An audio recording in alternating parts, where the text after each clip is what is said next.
Lieve vrienden, dit keer heb ik het over dat je goed genoeg bent. Je bent goed genoeg. Heel veel mensen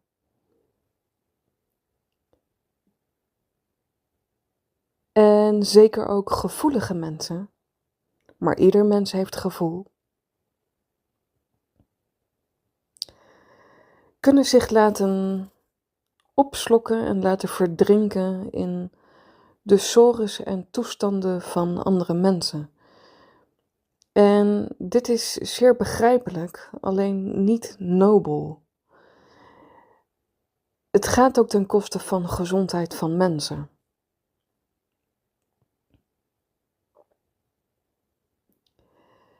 Nu leven we in intense tijden waarbij je toekijkt en steeds meer toekijkt hoe het met anderen in je omgeving gaat. Het is toekijken. Tegelijkertijd is het de kunst om in jezelf te blijven. En dan komen natuurlijk ook de vragen van mensen: hoe dan? Maar hoe doe ik dat dan? Het gaat alleen nog niet over de oplossing. Eerst gaat het over het besef dat je goed genoeg bent. En heb jij door, dus jij in jou door, dat jij goed genoeg bent, dat je er bent. Dat is al wat je doet.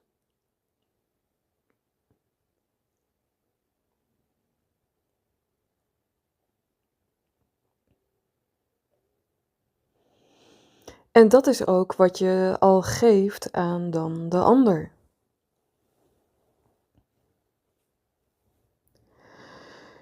Nu kan er wel binnen in de mens zich afspelen dat je de ander kunt missen. Eigenlijk mis je dan de connectie of een verbinding.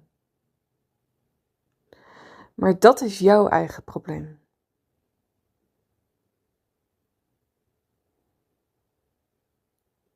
Toch zit daar doorheen in de energie dat die ander jou ook mist. Dat is bijna een inherente aan als je dit ervaart van binnen in jou.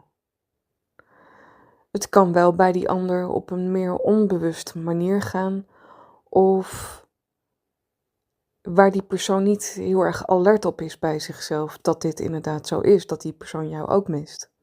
Of die verbinding met je wilt ervaren. Maar als dat een ervaring is van binnen in jou, door jouw lichaam heen, dan kun je weten binnen jezelf dat dat ook bij die ander zo zal zijn. In een eigen hoedanigheid, door de eigen processen van die persoon, die ander. En dat is ook aan de ander. Maar is het niet mooi dat dan iets meer rust zou kunnen ontstaan binnenin jezelf? Zodat je jezelf ontslaat van neediness, moeten, willen, eisen, vasthouden, controle willen hebben, bij die ander moeten zijn, belangrijk willen zijn, etc. Is dat niet zalig dat je daarin kunt ontspannen, omdat je al van waarde bent, omdat je al goed genoeg bent? Dus dit gaat over dat je goed genoeg bent en over bewustzijn over dit feit, over dit gegeven in ons, van binnen in jou.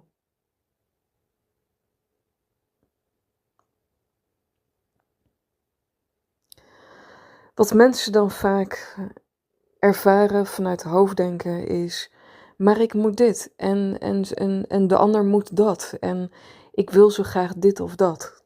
En dat maakt even niet uit wat dat dan is.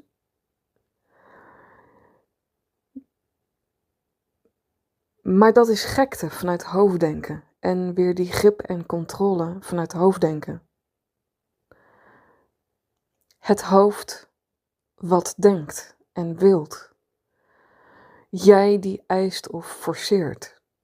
Het is forceer-energie en niet behulpzaam voor de harmonie in ons te kunnen ervaren.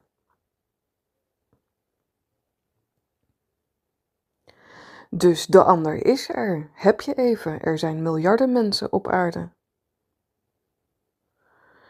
Maar je kunt niet iedereen maar in huis nemen om te willen zorgen en te ontfermen over anderen.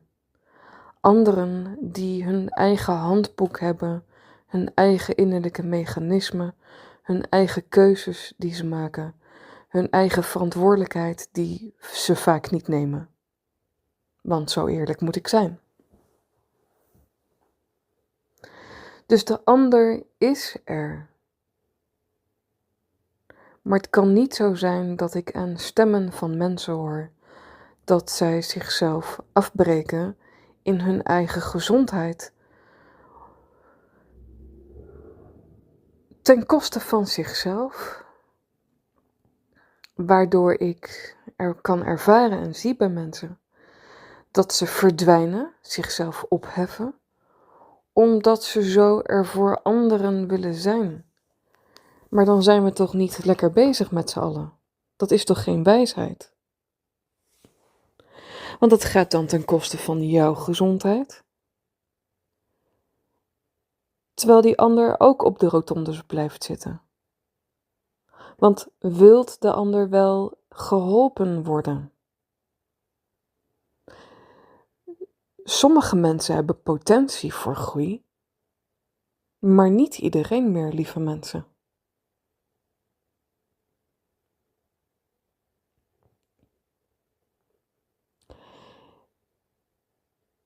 Ik heb het vaker gedeeld, het is ook wetenschappelijk onderzocht, maar feitelijk ook te zien in je omgeving. Je hebt mensen die willen leren en die pakken door en dat kost tijd. Je hebt mensen die weten van binnen, maar ze doen er niks mee. Dus pakken niet de innerlijke verantwoordelijkheid. En je hebt mensen die niet leren.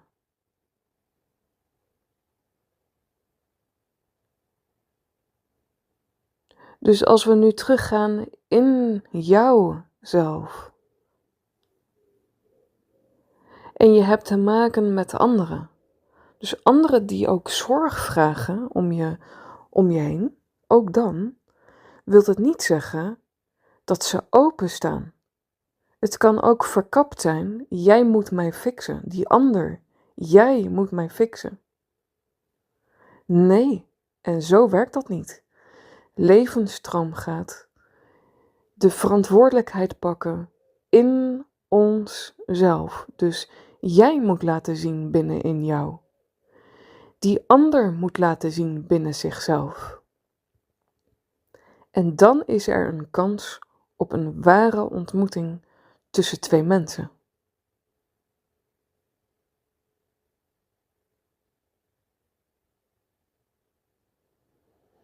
Dus jij hoeft niet iets te doen. Die ander moet wat doen, terwijl jij er al bent. En wat vaak dan gebeurt in de praktijk is dat mensen zich persoonlijk aangevallen voelen. Als die ander hun afwijst in hun opinie. Maar dat is vals, dat klopt niet, dat klopt gewoon niet. Die ander mag die ander zijn. En jij bent goed genoeg. Dus dat vraagt nieuw kijken naar situaties in het leven van mensen. Waarbij je je ontkoppelt van dat jij eigenlijk goedkeuring wilt van een ander. Of dat jij eigenlijk wilt horen van die ander dat je goed genoeg bent. Nee, laat de ander maar, terwijl jij er al bent. Daarin ben je goed genoeg. Het betekent niet dat je dan alles weet, want de mensheid weet nog nihil, nagenoeg niets, over bewustzijn. Daar gaat het niet over. Maar je bent wel goed genoeg in de zin van, je bent er. En als dat niet gewaardeerd wordt door een ander op natuurlijke wijze, dan vindt er geen ontmoeting plaats. Maar dan klopt ook de energie niet. Dan is er ook geen relatie en dan is er ook geen ontmoeting. Er zit heel veel in deze audio, dus je kunt gerust weer opnieuw en opnieuw luisteren. En continu koppelen aan de levenssituatie nu, in een situatie van dit moment. Jij bent goed genoeg. Je bent er al. En dat is alles. Ik weet dat dit met het brein niet te begrijpen is, dus stop daar vooral mee. Het is een energetische uitwisseling van jou tot mij, tussen jou en mij, tussen elkaar, in ons, van binnen. En daar ontmoeten wij, terwijl ik mezelf genoeg vind, waardevol vind. En waardoor jij ook op adem kunt komen in jou, dat jij ook waardevol bent. Want je bent er en dat is alles. Dus laat je niet wegschuiven, manipuleren, wegzetten of dat je jezelf om de tuin leidt. Blijf alert en blijf scherp in dit gegeven dat jij al voldoet. Allerliefst voor jou en graag weer tot een volgend moment. You are, we do, it's Aya.